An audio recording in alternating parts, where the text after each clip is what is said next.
भाई बहनों के बीच में जाना और दूर से मिलने में मजा नहीं आता था मुझे। हाथ मिलाना, गले लगाना, चर्चा बातचीत करना, अपने हाथ से आवेदन लेना और समस्याएं हल करना। लेकिन मैं मुख्यमंत्री बनता उसके पहले ही कोरोना पूरे देश में और मध्य प्रदेश में फैल गया था। और मध्य प्रदेश में भी तत्कालीन सरकार ने कोरोना से निपटने के कोई उपाय नहीं किए थे। 23 तारीख को रात में 9 बजे शपथ ली और रात को 10 बजे यहां के बैठ गया मैं वल्लभ भवन में। और तब से लगातार ये कोशिश रही कि कैसे कोरोना से लड़ाई लड़के जीता जाए। हमारे यशस्वी प्रधानमंत्री श्रीमान नरेंद्र मोदी जी दुनिया के अद्भुत नेता हैं। उन्होंने कोरोना से लड़ाई में जो मार्गदर्शन किया उसने न केवल भारत को बचाया बल्कि पूरी दुनिया को भी दिशा दिखाई, प्रेरणा दी। और इसलिए अगर वो सारे उपाय न करते, जनता कर्फ्यू से लेकर लॉकडाउन तक, तो आज पता नहीं ये महामारी कितने घरों को तबाह कर जाती। लेकिन कोरोना से लड़ाई कोई एक दिन में नहीं जीती जा सकती। ये लड़ाई लंबी चलने वाली है। लेकिन इस लड़ाई में हमारी जिंदगी के जीने के तरीके बदल गए। अब मैं चाहूं तो आपसे अभी हाथ नहीं मिला सकता, गले नहीं लग सकता। आप सबने चेहरे पे मास्क लगाए हैं, फेस कवर। अब इसके बिना हम चल नहीं सकते। 2 गज की दूरी बना के रखनी पड़ती है। किसी की खांसी, किसी का थूक किसी के और के चेहरे पर ना चला जाए, क्योंकि कोरोना ऐसी बीमारी है जो छूने से भी फैलती है। और इसलिए जिंदगी के तरीके बदल गए। अब मैं क्या करता, लेकिन मिलने की बड़ी इच्छा थी, तो मुझे लगा कि आज वीडियो कॉन्फ्रेंसिंग से ही आपसे मिला जाए। हाथ नहीं मिला पाऊंगा, लेकिन जी भर के आपको देख तो लूंगा और आपके माध्यम से जनता को संदेश तो दे दूंगा।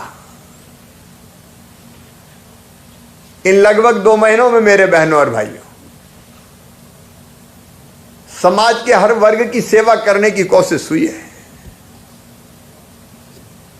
मेरे गरीब भाई और बहन, मजदूर भाई और बहन, कई तो अपने मध्य प्रदेश में मजदूरी कर रहे थे, एक जिले से दूसरे जिले में, कोई फसल कटाई के लिए, कोई और किसी काम के लिए। फसल कट गई लेकिन कोरोना में जा नहीं पा रहे थे। हमने तय किया कि कम से कम एक जिले से दूसरे जिले में भेजा जाए। उनको भेजने की व्यवस्था की। हमारे गरीब सामाजिक सुरक्षा पेंशनधारी 2-2 महीने की राशि उनके खाते में डाली। जो निर्माण श्रमिक थे उनके खाते में 2 बार 1,000 रुपए की राशि डाली। जो बाहर फंसे मजदूर थे और फोन मिल गया, उनके खाते में 1,000 रुपए की राशि डाली। बच्चों की फी, छात्रवृत्ति नहीं मिली थी, स्कॉलरशिप, उसका पैसा उनके खाते में डाला। मध्याह्न भोजन का पैसा खाते में डाला। किसान भाइयों को 2200 करोड़ रुपया फसल बीमा योजना का जमा करवा के 2,990 करोड़ रुपए की राशि उनके खाते में डाली। 0% ब्याज की योजना फिर चालू की। संबल योजना फिर चालू की। और कोरोना के माहौल में जब कोई व्यवस्था ही नहीं थी गेहूं खरीदने की, तो आते ही आनंद फानन में मैंने योजना बनाई और कैसे खरीदी हो सके इसकी कोशिश की, और खरीदी भी पता है आपको। हमने सोचा था 100 लाख मीट्रिक टन गेहूं खरीदना पड़ेगा, अभी तक 60-65 लाख हर साल मीट्रिक टन गेहूं खरीदते थे, लेकिन अब तक 1,07,00,000 मीट्रिक टन गेहूं खरीद चुके हैं। लाइन फिर भी लगी है, व्यवस्था की थी 100 लाख मीट्रिक टन की, 110 लाख मीट्रिक टन हो गया। तो अभी मैं लगातार हम लोग लगे कैसे, कहां बारदाने मिले, कहां बोरे मिले, कहां से व्यवस्था करें, उस कोशिश में लगे ताकि किसान का गेहूं हम खरीद लें। अभी बीच बीच में 3-4 दिन से थोड़ी थोड़ी परेशानी हो रही है, और उसका कारण यह कि 100 लाख मीट्रिक टन की व्यवस्था की थी, 107 लाख मीट्रिक टन तो खरीद चुके, लेकिन तो अभी युद्ध स्तर पर लगे जहां मिल जाए, क्योंकि आपकी तकलीफ में देख थोड़ी सकता हूं। एक नहीं अनेकों उपाय किए, मैं अगर सुनाऊंगा तो घंटों लग जाएंगे, ताकि हमारे किसान, गरीब भाई बहन, माताएं बहनें, उनको कोरोना की इस महामारी में दिक्कत ना हो, जिंदगी उनकी चल सके, जिंदगी की गाड़ी चल सके। एक बड़ी बात यह थी कि हमारे लाखों लाख मजदूर बाहर फंसे थे। अब बाहर फंसे मजदूर, उनकी इच्छा हुई कि घर जाना है, कोई तमिलनाडु में, कोई तेलंगाना में, कोई केरल में, कोई कर्नाटक में, कोई पंजाब में, कोई हरियाणा में, कोई राजस्थान में, कोई गुजरात में, कोई महाराष्ट्र में, कोई गोवा में। हम लोगों ने तय किया कि अपने मजदूर अब वापस लाएंगे। वापस लाने के लिए अगल बगल के राज्यों से तो बसों से लाने की कोशिश की, हजारों बसों से हमारे कई मजदूर वापस लाए हम, और बाद में प्रधानमंत्री जी को धन्यवाद, रेलें चलनी शुरू हुई तो मजदूरों की स्पेशल ट्रेन वो चलवाई, और उन ट्रेनों से अभी तक हमारे मजदूर भाई बहन चले आ रहे हैं। एक तरफ कोरोना से इलाज की व्यवस्था, सिस्टम ही नहीं था, सिस्टम बनाया, टेस्ट नहीं होते थे, टेस्ट करना शुरू किए, कई कोरोना के अस्पताल अलग से बनवाए, वहां इलाज की व्यवस्थाएं हो रही हैं, जितनी जरूरत थी वो पूरी की। और दूसरी तरफ मजदूरों को दिक्कत ना हो, इसलिए साधनों की व्यवस्था, और केवल मध्य प्रदेश के मजदूरों के लिए नहीं किया। आपने देखा होगा बीच में सड़कों पर पैदल चले जा रहे हैं लोग, साइकिल से, मोटरसाइकिल से, कोई ऑटो रिक्शा से। अपना प्रदेश तो देश का दिल है, बीच में है। तो ये जितने भी राज्य थे, महाराष्ट्र गुजरात से लेके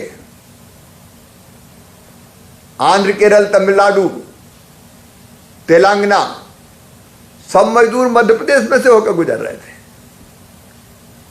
कोई पैदल परेशान था, भोजन, चाय, नाश्ता, पानी, व्यवस्थाएं बन नहीं पाई। हमने युद्ध स्तर पर व्यवस्था की और तय किया कि मध्य प्रदेश की धरती पर कोई मजदूर किसी भी प्रदेश का हो पैदल नहीं चलेगा। आज भी 1000 बसें रोज लग रही है बॉर्डर पे। दूसरे प्रदेश के मजदूर भी होते हैं तो मध्य प्रदेश में कहते हैं भैया बस में बैठो, और प्रदेश की सीमा तक दूसरे प्रदेश में, उत्तर प्रदेश में जाना है तो कहीं झांसी तक, कहीं और दूसरी अलग अलग बॉर्डर तक छोड़ने जाते हैं। और रास्ते में जगह जगह चाय, नाश्ता, भोजन, ठंडा, कई जगह तो जूता चप्पल पहनाने की व्यवस्था भी। ये संकट काल है, इस समय जरूरत है कैसे हम पीड़ित मानवता की सेवा करें। मैं तो इन मजदूरों में ही भगवान को देखता हूं।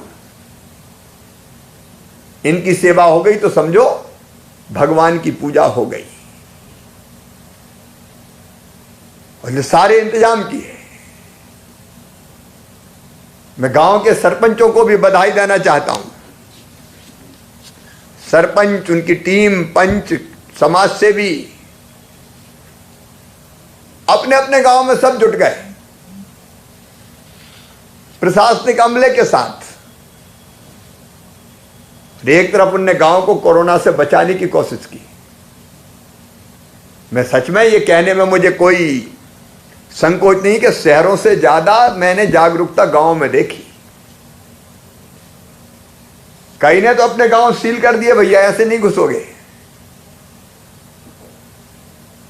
जांच करवाओ, अलग रहो।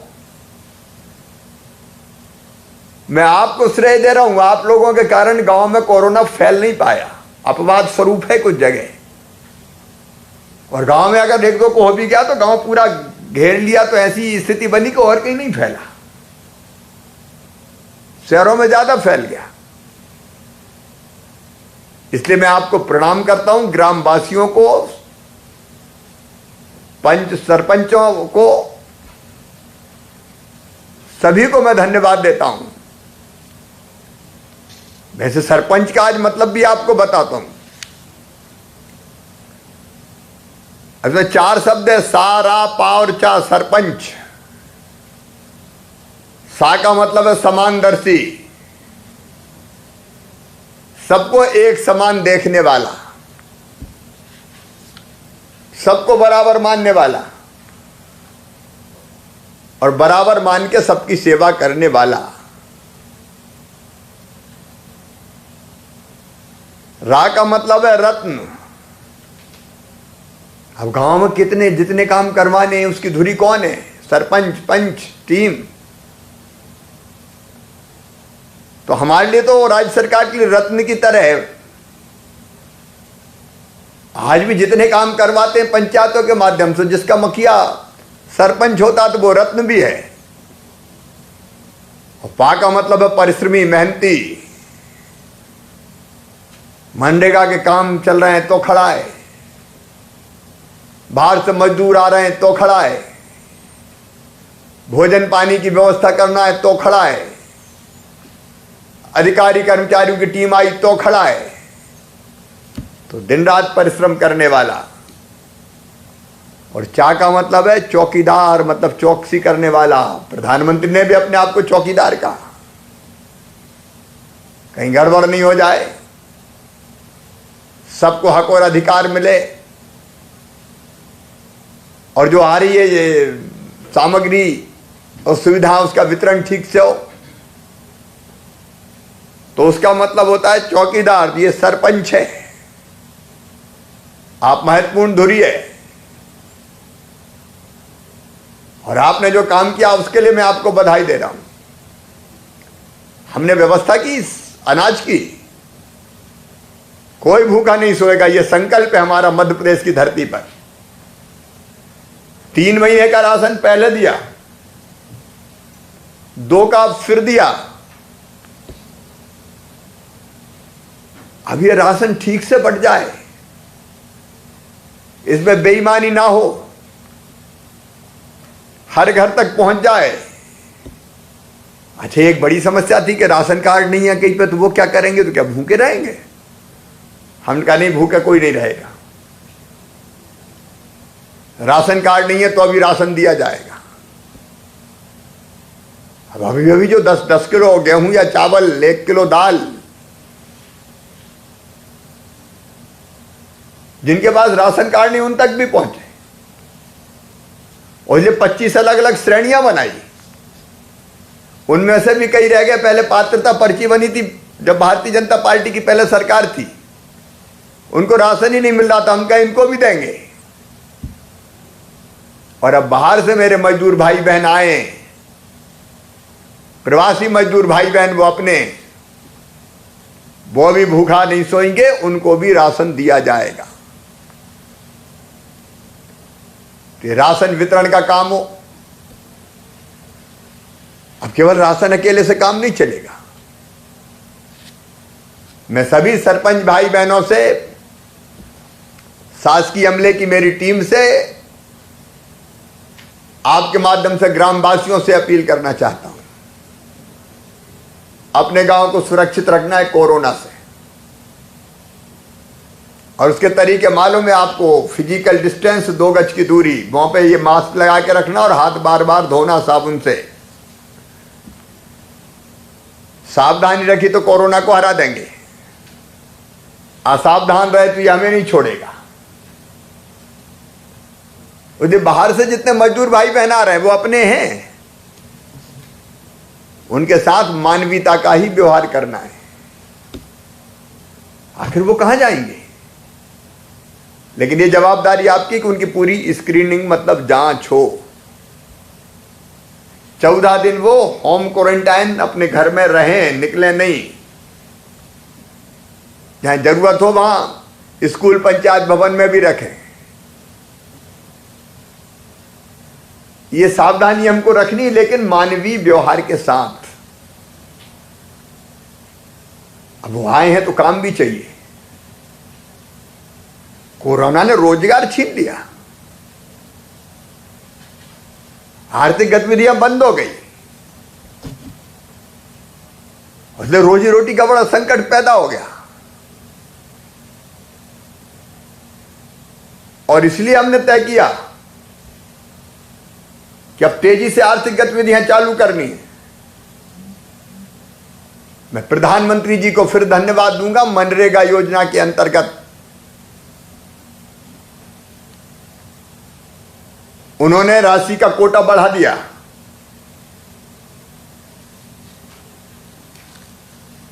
हम ज्यादा मजदूरों को रोजगार दे सकते हैं। अभी अप्रैल से मई तक ही मेरे बहनों और भाइयों, मजदूरी और सामग्री की राशि जो हमने बांटी है वो 1111 करोड़ के आसपास है,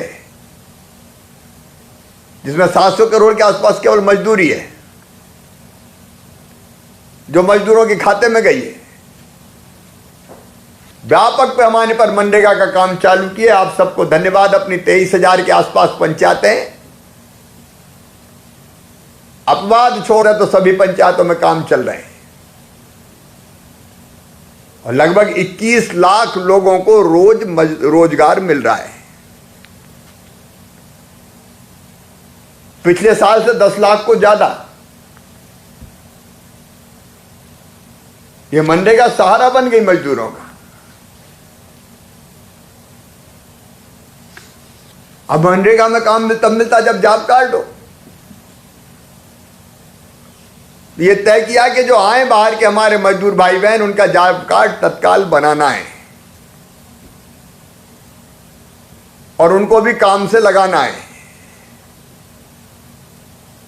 आज से श्रम सिद्धि अभियान नाम दिया हमने इसका, श्रम सिद्धि।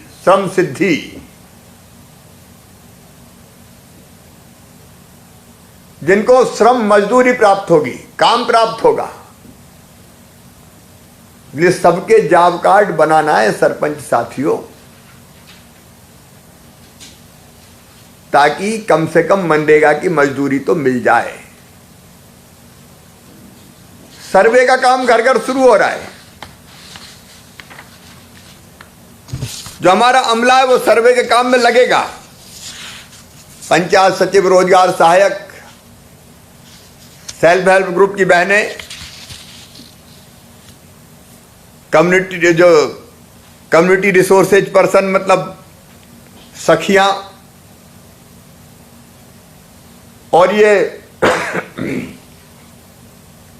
घर घर में जाके सर्वे करेंगे। डोर टू डोर सर्वे के माध्यम से किनके पास रोजगार नहीं देखेंगे, जॉब कार्ड नहीं, उनको जॉब कार्ड बनाएंगे। अगर कोई स्किल्ड मजदूर है, स्किल्ड मतलब कुशल मजदूर, जिसको कोई ना कोई काम आता है, उसका सर्वे अलग करेंगे। उसको अगर संभव हुआ तो हम और कहीं काम मिल सकता है क्या, इसकी संभावना देखेंगे। और जो अकुशल मजदूर है उसको काम दिया जाएगा मनरेगा के अंतर्गत। कोई बेरोजगार ना रहे, हर एक को राशन देंगे, कोई भूखा ना सोए। और एक मेरी योजना गरीबों के लिए वरदान, वो है संबल योजना। संबल, ये संबल बंद कर दी गई थी, अब संबल फिर से चालू कर दी। और मेरे सरपंच भाइयों बहनों, ये सारे प्रवासी मजदूर भी मैं संबल योजना में शामिल कर रहा हूं। एक बड़ा काम है ये। सारे प्रवासी मजदूर, हमारे गांव के मजदूर, इनके बेटे बेटी सबकी पढ़ाई की फीस देने का काम मेरे मजदूर भाइयों और बहनों, आपके बेटा बेटी अगर कॉलेज में पढ़ेंगे तो भी उनकी फीस देंगे। स्कूल में पढ़ाई का इंतजाम, और अगर उनका सिलेक्शन कहीं पीएमटी के माध्यम से हो गया, जेई मेंस के माध्यम से medical college, engineering college, IIT, IIM कहीं भी हो गया, तो उनकी फीस बच्चों के मम्मी पापा नहीं भरवाएंगे, मामा भरवाएगा, समझ लेना। कोई गरीब बहन मेरी बेटा बेटी को जन्म देगी तो जन्म के पहले 4,000 और जन्म के बाद 12,000 रुपया उसके खाते में डलेंगे, ताकि ऐसे समय उसको मजदूरी ना करना पड़े। वो बेटा बेटी को जन्म देने के पहले भी आराम कर सके कुछ दिन, और बाद में कम से कम 1.5 महीना 2 महीना अपने बेटा बेटी के साथ रह सके, मजदूरी ना करना पड़े। ऐसी परिवार की बेटियों की शादी करेंगे हम। सस्ती बिजली दी, परेशान है गरीब, बिजली का बिल बोझ नहीं बनने देंगे, समझ लेना। ये जितनी सुविधाएं जरूरी है वो देंगे सब। अरे भगवान ना करे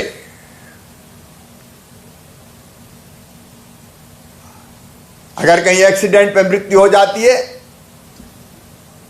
हमने न केवल अपने प्रवासी मजदूर, कुछ दुर्भाग्यपूर्ण घटनाएं हुई है, मन अंदर से बहुत दुखी हो जाता है। उनके खाते में 4-4 लाख रुपया, कहीं भी एक्सीडेंटल मौत होगी तो गरीब परिवारों की। सामान्य मृत्यु अगर 60 साल से पहले हो जाए तो 2 लाख रुपया। अंतिम संस्कार ठीक से हो पाए इसलिए 5,000 रुपया।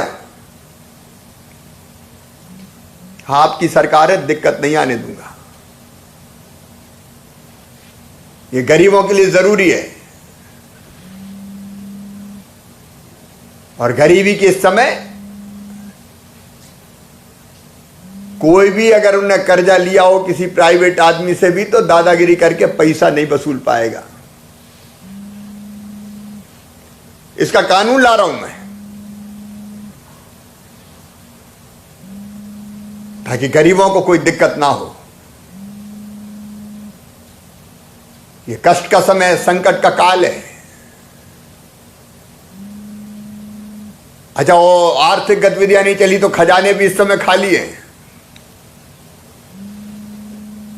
लेकिन गरीबों और किसान भाइयों, धन की कमी ना आ पाए उसकी व्यवस्था करने में हम जुटे हैं। दुख पिएंगे, कष्ट हरेंगे, कोरोना से लड़ेंगे और जल्दी हम जीतेंगे। आज श्रम सिद्धि अभियान के अवसर पर मैं आप सबसे फिर अपील करना चाहता हूं। मेरे सरपंच बहनों और भाइयों, आपसे, ग्रामवासियों से, मेरे सभी अपनी टीम से, गांव की रक्षा का दायित्व तुम्हारे ऊपर है। प्रधानमंत्री जी भी आप पे अटल विश्वास करते हैं। मैं तो आपके परिवार का सदस्य हूं, गांव की सुरक्षा करना, अपने गांव में कोरोना नहीं घुसने देंगे। पूरी सावधानी, भगवान ना करे कहीं कोई पॉजिटिव आ गया तो क्वारंटाइन करके और उस परिवार को भी हम हिफाजत करके रोकेंगे, वो और किसी से ना मिल पाए, और इलाज की व्यवस्था हमने निःशुल्क की ही है। वो सावधानी रखना आपकी ड्यूटी है। इस बीमारी को हराना है हमें हर हालत में। वो जिम्मेदारी आपकी है। मेरे विधायक सांसद साथी भी आपके साथ जुटेंगे। शासकीय अमले ने भी खूब मेहनत की है। हमारे अधिकारी कर्मचारी इस संकट के समय जुटे रहें।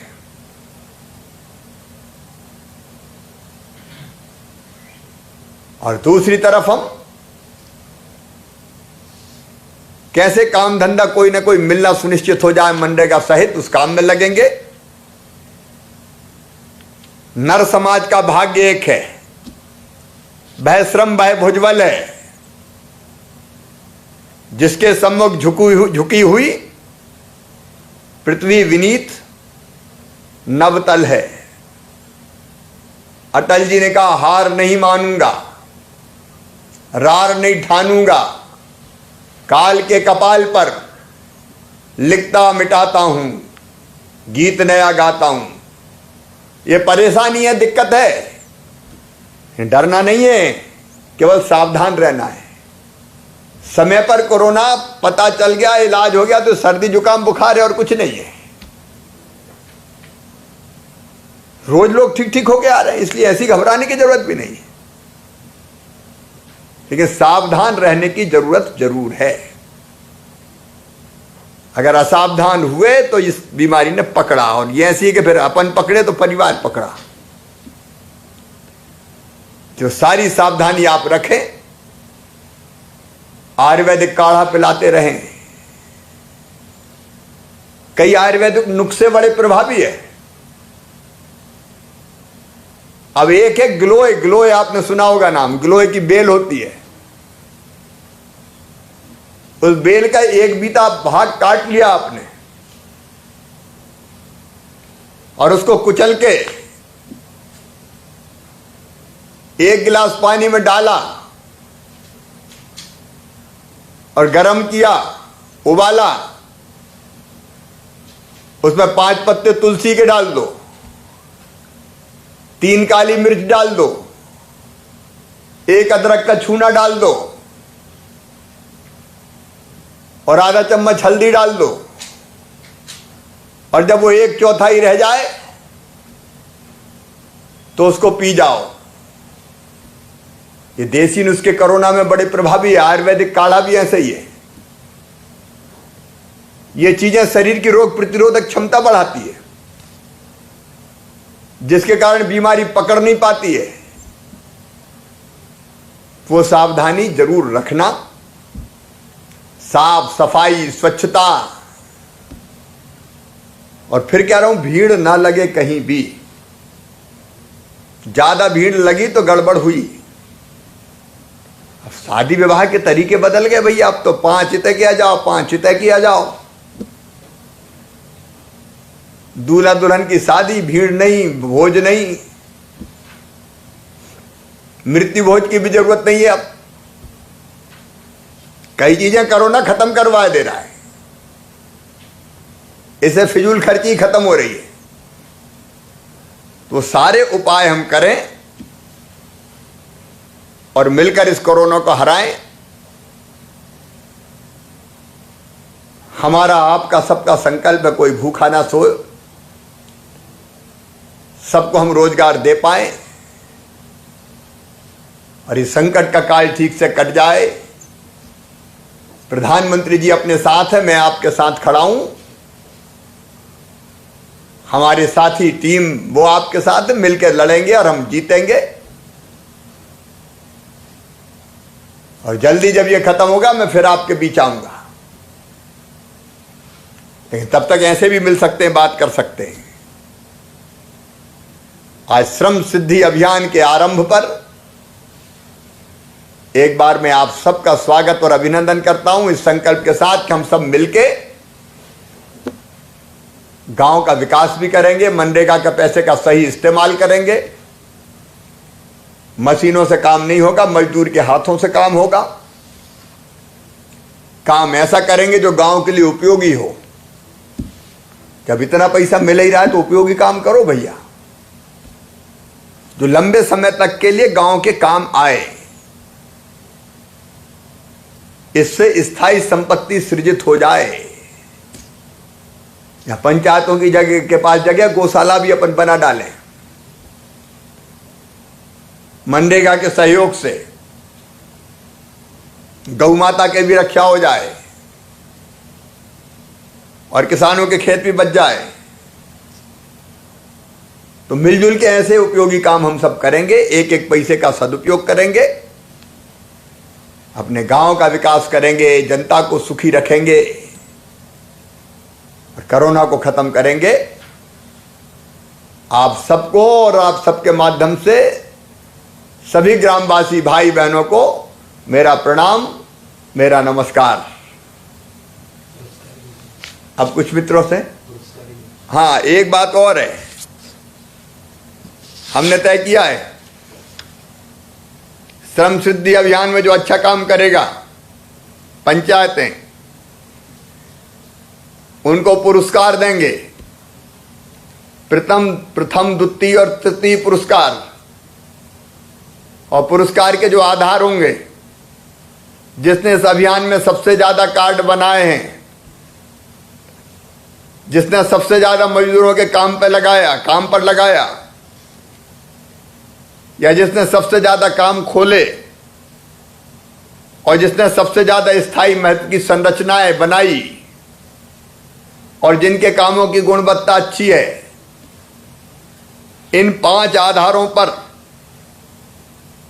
जॉब कार्ड बनवाना, ज्यादा लोगों को काम देना, ज्यादा काम खोलना, अच्छी संरचनाएं बनवाना, मतलब अच्छा काम करवाना जिससे गांव का भला हो, और अच्छी गुणवत्ता वाला काम, ये पुरस्कार दिए जाएंगे। प्रथम पुरस्कार 2 लाख रुपए, द्वितीय पुरस्कार 1 लाख रुपए का, तृतीय पुरस्कार 50,000 रुपए का। और इन पुरस्कारों के अलावा ऐसे सरपंचों को सम्मानित करने का काम भी किया जाएगा। बहुत बहुत धन्यवाद। अब कुछ मित्रों से, सबसे तो बात नहीं हो सकती, लेकिन यहीं से अब वीडियो कॉन्फ्रेंसिंग के माध्यम से भी कुछ मित्रों से मैं चर्चा कर रहा हूं, बातचीत कर रहा हूं। अशोकनगर की बाबूपुर पंचायत, रामपाल यादव जी हैं।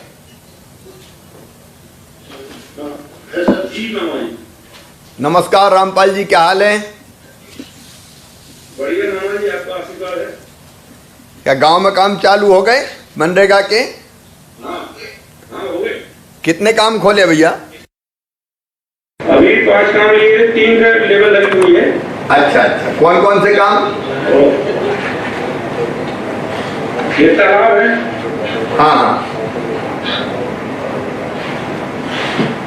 ये तालाब जी, खेत तालाब के काम लिए। ये तालाब के, नाडेब के।